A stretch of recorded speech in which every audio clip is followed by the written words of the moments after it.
E aí, família One Heart, tudo bom? Estamos aqui para mais um vídeo e primeiramente quero pedir perdão pela demora dos vídeos. A gente está com uma correria aqui na escola, mas tudo é bênção. Bom, hoje é a quarta promessa.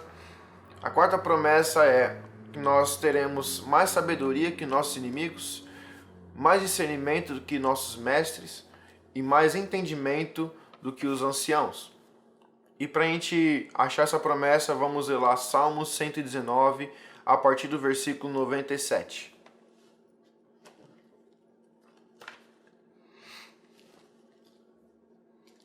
Como eu amo a sua lei, medito nela o dia inteiro.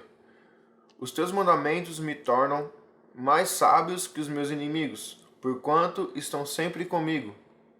Tenho mais discernimento que todos os meus mestres, pois medito nos teus testemunhos.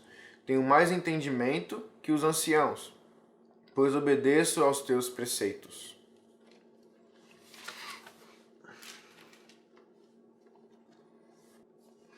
Ali o salmista é muito claro nas promessas, não tem muito o que procurar. Ali a Bíblia é clara quando fala que nós teremos mais sabedorias do que os inimigos, mais discernimento que todos os nossos mestres e mais entendimento do que os anciãos.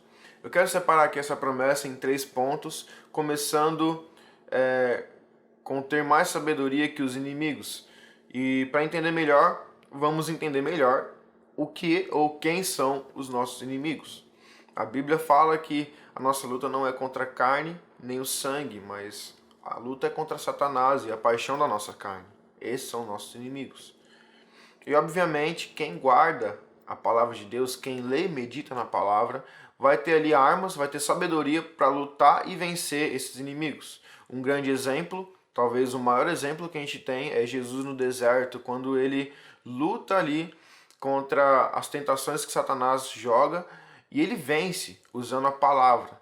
Ele vence as paixões, ele vence ali a tentação de saciar o prazer momentâneo da fome. Quando Satanás fala para ele transformar a pedra em pão, ele usa a própria palavra para vencer aquela batalha.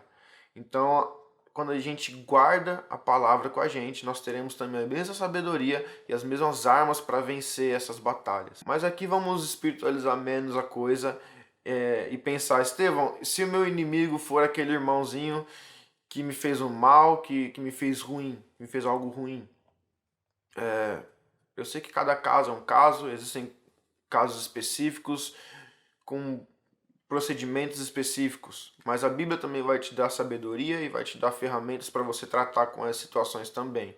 Mas eu quero trazer aqui alguns pontos, 2 pontos na verdade, que não pode faltar em nenhuma situação. Lendo a Bíblia você vai descobrir quais são esses pontos, mas eu vou dar um spoiler para vocês. O primeiro ponto é: perdoe essa pessoa. Independente do que ela fez, independente do mal que ela te fez, eu não me importo. Jesus não se importa com isso. O que ele quer que você faça é que você perdoe. Ele mesmo falou que é 70 vezes 7. Então, o que a gente tem que fazer é colocar isso em prática. Quando Jesus ali ele ensina a oração do Pai Nosso, um trecho da oração é: perdoe as nossas ofensas, assim como nós perdoamos os nossos devedores. Então, se a gente não faz a nossa parte de perdoar as pessoas que nos ofendeu, nós também não seremos perdoados. A gente precisa fazer a nossa parte para que possamos receber o perdão. Quando eu não perdoo alguém, eu bloqueio o perdão de Deus na minha vida. E o segundo ponto é: ame a pessoa. O primeiro ponto é perdoe, o segundo ponto, ame essa pessoa. Eu não estou falando para você ser melhor amigo da pessoa, não estou falando para você sair todo dia com a pessoa, não estou falando para você se apaixonar pela pessoa, eu estou falando para você amar essa pessoa. Ame ela. A gente não pode dar o luxo de deixar de amar alguém. Ame, mesmo que ela seja o seu inimigo. Se está difícil de amar, ore pela pessoa, porque quando você ora por alguém, isso gera amor dentro de você e você vai passar a amar essa pessoa também.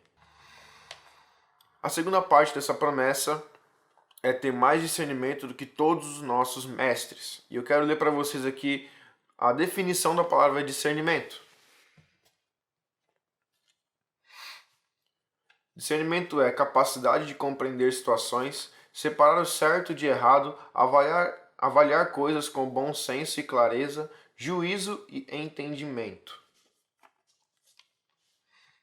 Então quer dizer que a Bíblia está dizendo que eu vou ter capacidade de discernir situações melhor do que os meus mestres, eu vou ter mais juízo que os meus mestres, eu vou ter mais bom senso do que os meus mestres? Sim, a Bíblia está falando isso. Só que a Bíblia não fala isso de uma forma negativa para com os mestres. A Bíblia não fala isso menosprezando os mestres. Muito pelo contrário. Eu acho que a Bíblia coloca os mestres como um alto nível de comparação, para que a gente olhe para os nossos mestres e veja o quanto que a Bíblia, a leitura bíblica, a meditação bíblica nos fez crescer na fé. Os nossos mestres é o parâmetro de um alto nível de comparação. Então não menospreze os seus líderes e seus mestres só porque você cresceu na fé, porque você tem evangelizado mais, porque você tem ganhado mais vidas ou porque você pensa que sabe mais. Porque você não estaria onde você está se não fosse pelos seus mestres e por aqueles que vieram antes deles. Afinal de contas, foram eles que nos ajudaram a entender, compreender e interpretar a Bíblia durante boa parte da nossa caminhada cristã. Então, olhe para eles com um olhar de honra. É muito lindo quando a próxima geração vai mais longe do que a geração anterior, mas ainda assim permanece com humildade, com coração humilde, olhando para a geração anterior com honra e gratidão. E aqui a gente vai para a última parte dessa promessa, a terceira parte, que é ter mais entendimento do que os anciãos. E quando você lê esse trecho, quando você olha para essa parte, eu quero que você se coloque na posição do ancião. Ao invés de você pensar, eu tenho mais entendimento do que os meus anciãos, pense, aqueles que vêm após mim têm mais entendimento do que eu. Quando você começa a se colocar nessa posição, quando você se coloca na posição do ancião, você entendeu a Bíblia. Porque da mesma forma que um dia Jesus se abaixou para lavar os pés dos discípulos e levantar eles para fazerem e realizarem obras maiores do que Jesus, a gente também tem que se abaixar e formar uma plataforma para erguer a próxima geração mais alto do que um dia a gente esteve. Quando a gente faz isso, a gente entendeu realmente o que é o Evangelho. Então, a promessa de hoje é ter mais sabedoria do que os inimigos, ter mais discernimento do que todos os nossos mestres e ter mais entendimento do que os anciãos. Vejo você no próximo vídeo.